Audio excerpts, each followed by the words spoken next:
Manipur yauna Northeast India asi biodiversity gi lamda mapan naidraba lan kaya tunglaga leiri haina Manipur gi Governor Ajay Kumar Bhalana phongdokre wafam asi Northeast region da biotechnology gi research institute ama oina singtha nariba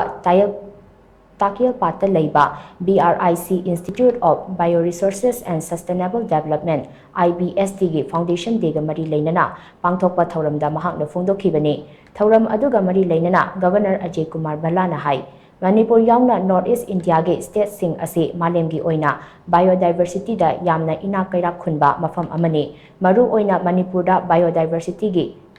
Sizinadriba lan kaya marang kaina lei masigi manungda tung koina sizinaba yagadaba amadi lamdam asigi senmitlon dasu ahongba purakadaba lan kaya ama yauri maru oina forest ta yumfam oiba ugi pothok nattabasing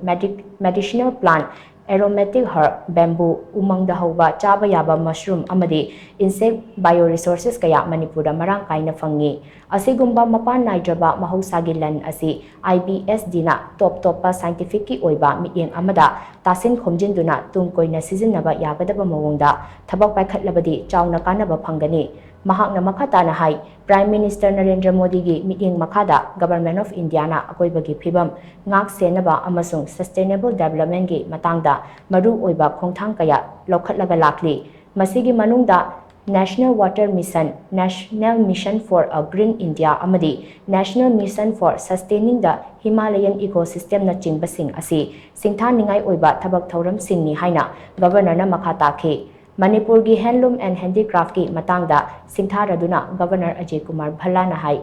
local artisan amasung phisabi singna lamdam asida chahi kayadagi chatnaraga lakpa mawung matawsing ngasi phawba ngak sengbagi mathakta handloom amasung handicraft ki anau